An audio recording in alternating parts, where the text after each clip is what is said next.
welcome. This is the ELEET Review Podcast coming at you here today. We're coming with some new content here. You guys have been used to us kind of just been doing Star Wars. We've been going through our whole Star Wars marathon of the whole saga, and you can definitely check out that video. We just posted it. Yeah. All the Star Wars movies and the whole saga. And we've been just doing MCU shows and everything like that. So now we're moving on to a new film series. We'll be doing the Harry Potter movies. That's right. Ranking each movie, and then we'll get to a huge ranking once we finish them all. But yeah, we're going to go ahead and rank these movies. Make sure you like and subscribe, and stay tuned for when we start doing Loki videos, which will be here in about 2 weeks. So let's go ahead and get started here. We're going to be ranking Harry Potter and the Sorcerer's Stone.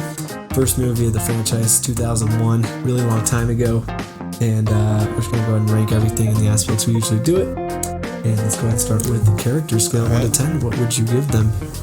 The characters aren't like at their highest in this one. No. I would say maybe like a 7 or an 8. I give it an 8 just because I personally love these characters. Yeah. Harry Potter may not be like that great at acting yet, but I still love his character. I think Malfoy's like great. And he's better than he is in like the later movies.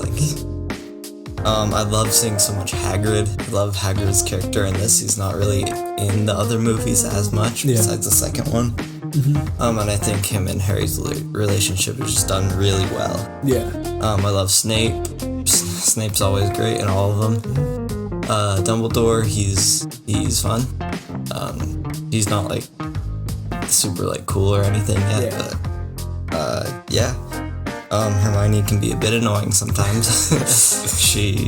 I'm not a huge fan of the way she can act sometimes. Ron's fun. I love him in this movie, and I like him in a lot of the earlier movies more than I do later. Yeah. Because he becomes kind of a jerk later. Yeah, he does. Yeah, what about you? Yeah, I gave the characters a 7, because they're still really solid, but they just get a lot better, of course, because this is just their first movie. They're still really young kid actors. So, and you know, they're based around our main 3, so I can't give them anything too high, but they still get the job done pretty well.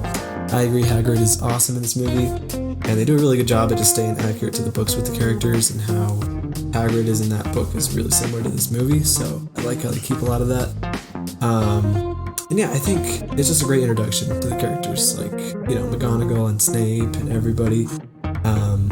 I just think it's a good introduction, but it's just, since it's the intro, we have 6 other movies, or a few after this, you know, it's just like, they're gonna get better, and yeah. So I give them a 7 here, but still a solid job. Let's go to the dialogue. What do you think of the dialogue in this movie? Gotta give the dialogue like a 7. Yeah. Just because it's like, it's pretty okay. It's like, I think the dialogue is like fine. I think I don't know. what's the word? The way that they deliver the dialogue is, it can be a little bit cringy sometimes because, of course, they're child actors. They're not the worst child actors, but their line delivery can sometimes be a little bit off. But I think all the adults do a great job. I love all of Hagrid's dialogue and like just everyone's. Yeah. But yeah, besides the performances being a little bit off sometimes, I think it's a pretty good dialogue. Nice. Yeah.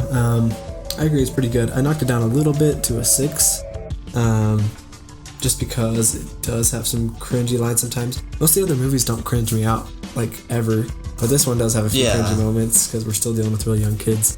The second one also has some cringy moments for me, but, yeah, it's still not a really bad job, but, I just think, it can be a little cringy sometimes, especially with Hermione and some things that she says in the movie. It's not Leviosa. Yeah.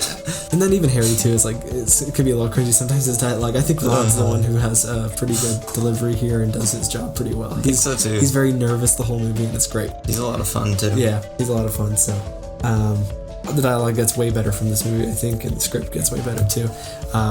Even if I had to like look at the book dialogue and how the dialogues are still really similar, it's like even the book dialogue isn't amazing. So yeah, it's pretty good, but I gotta knock it down a little bit. Let's get to the visuals. I think just the look of the movie. What do you give it? I'm gonna give it an 8. I could almost give it a 9 just because I love these visuals so much, especially after like watching the later movies. Yeah. Then watching these is just so much more fun. I love the way that Hogwarts just looks. Yeah. It's very cool. I love the set design of some places, like when they go to the bank, and they're just like walking around the city.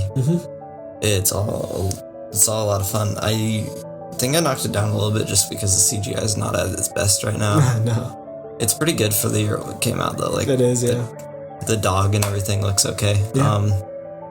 Yeah, but I just think it's really solid visuals. I don't know if this counts, but the music is just fantastic. Oh, yeah. So good in these early ones. Yeah. Nice. For me, I gave it an 8.5. Because I really love the look of this movie. They do Gringotts really well. They do the goblins really well, surprisingly, which is awesome to see. And then just really good things like that. I love Hogwarts looks, especially when they go there at night and like the music starts playing cool as it pans up. Really cool stuff.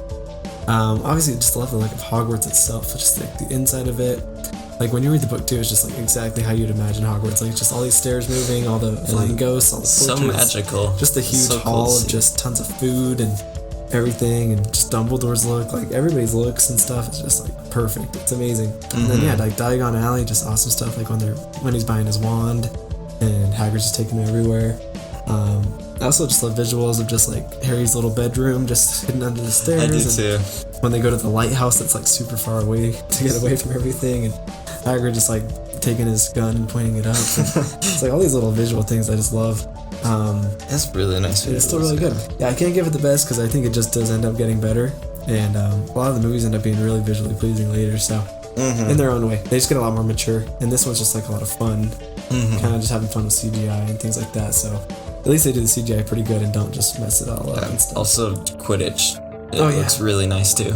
It does. Yeah, Quidditch is pretty good. Well done. It doesn't look fake. It looks. No. I was like, dang, this looks pretty real. Yeah, good stuff there. So I like the visuals a lot. I think that's really good. Let's get to the action. What would you give just the action in this movie? The action on this is kind of weaker for me because there's not like tons of it. Like the final battle is like it's pretty weak. Not gonna lie, it's just it's really weak. He's just gonna like choke him. Yeah. I like the whole chess game. I think that's a lot of fun. Stuff with like the keys. That was kind of fun. I love Quidditch, if you can call that action. I think that's all that's super fun. Yeah, it's not like fantastic. There's not that much, but like all the troll stuff. Yeah, it's fun. I just think that the final battle really lacks. Yeah. What would you score for it? Oh yeah, sorry, 7. 7, nice. Yeah, I can agree with a lot of that. I gave it a 7.5. Because I think for what the movie is, the action is not bad, for an introduction to the universe and stuff. And I think both in the book and the movie, that final fight's just really quick, really kind of lame. It's that way in the book too. It like goes pretty much exactly how it goes in the movie. I'm okay with it being like simple, but like it's really fast. simple. And Harry's just able to kind of burn his face, and that's about it. How is he able to do that again? I guess it's because his mom, when Voldemort killed his mom, she left a mark on Harry. I guess so. Yeah, was something against Voldemort there. But not the best fight, but the action's pretty fun. I love all the stuff with the dog and the troll, and I like just kind of the stakes and a lot of Snape's persistence on them, and them trying to just find the Sorcerer's Stone, and just the whole plot once they are trying to get to the stone is really fun. Especially just for kind of being kids and stuff. So good enough for me for that one, but I give it a 7.5. The action definitely gets better in a lot of the movies. So definitely. Get to the plot. What do you think of just the natural plot of this movie? I'll give it like a 7 or an 8. I don't think it's like the most fantastic plot. I think it's really good. Like I love the beginning with Harry Potter and the snake, and how Hagrid goes and takes Harry Potter, takes him to Hogwarts. I just think the villain, for some reason, I don't think he's the greatest villain. No. So I think he knocks it down just a little bit. Yeah. But yeah, besides that, it's a fun plot. It's nothing like fantastic, but it's great for like a first movie. Yeah. And opening up to this universe. So yeah. Nice. I went pretty generous on the plot. I gave it a 9, but that's just because I think it gets the job done pretty dang well. Yeah, besides the final fight, I think just the whole plot is just such a good introduction. Just the way they show just like potions class with Mr. Snape, or just the sorting hat, like all these things are so random, but such a good addition to the story, just how she builds the world and how the movie builds the world. With Hagrid and introducing dragons and just like finding a wand, like, and how you have to have money and have a broomstick for, Quidditch. Like, it's all just these random little fun things that I think are really good, and they end up, staying throughout the whole series, which is really cool. That's true. But I think it's just, it's a really good plot for just introducing everything. I think so too. I just think that there are some stronger plots in the series. Yeah, there is, for sure. I wrote down a 7, but I'd probably give this an 8. Yeah, not too bad, but here we go. Let's get to our final score. What is your average here out of 10? I got a 7.4 out of 10. What about you? Nice. I got a 7.6 out of 10. Dang. So pretty close. And what would you give it out of 5 stars? Out of 5 stars, I'd give it like a 4. Nice. I like this movie a lot. Nice. I would give it like a 3.8, 3.9. Nice. I can't quite give it a 4. That's very close. I didn't feel right about giving it a 4, so I had to knock down just a little bit, but it's almost there. It's better than a 3 though. So I'm gonna give it a 3.8 out of 5. Nice. And do you agree with the Rotten Tomatoes score of 81%? Honestly, I'd be cool with going a bit higher. Yeah. It's not like 90s yet, but like somewhere like 86, 87, around there. I was thinking like 85. Yeah. Would be perfect for this movie. But yeah, between 85 to 90. But I would have hit 90. I wouldn't either. I think 88 would be my max. Like an 88% would be like. I agree with that. But yeah, pretty solid movie. I definitely enjoy it. So I think it's just a great introduction. Yeah, even people who haven't seen Harry Potter or anything, like if they don't even want to watch them all, I would just say, just watch this one. This is also one of the most rewatchable ones. Like, so I'd rather rewatch this more than like a lot of the later ones. Yeah, me too. So really fun movie. Yeah. And I always think it's crazy that it's the Home Alone director. I didn't even know that. Yeah, he does this one and the next one. So they definitely have a different tone than the other movies in the series do. This one and the next one. So. Well, that is it for this. Make sure you guys stay tuned. We will be doing Chamber of Secrets here soon, and obviously going through all the movies. Let us know what you think of Harry Potter 1, and make sure you stay tuned for Loki. That'll be coming out in 2 weeks. We'll be doing videos on every episode there. I think it's about 6 episodes every Wednesday, so you guys will get our reviews on that about the end of the week. Then we'll be reviewing other things too. Besides Harry Potter, probably get into like Lord of the Rings and just some TV shows that have been coming out and stuff. So thank you for all that, and make sure to like and subscribe. And you guys have a great week. See you guys.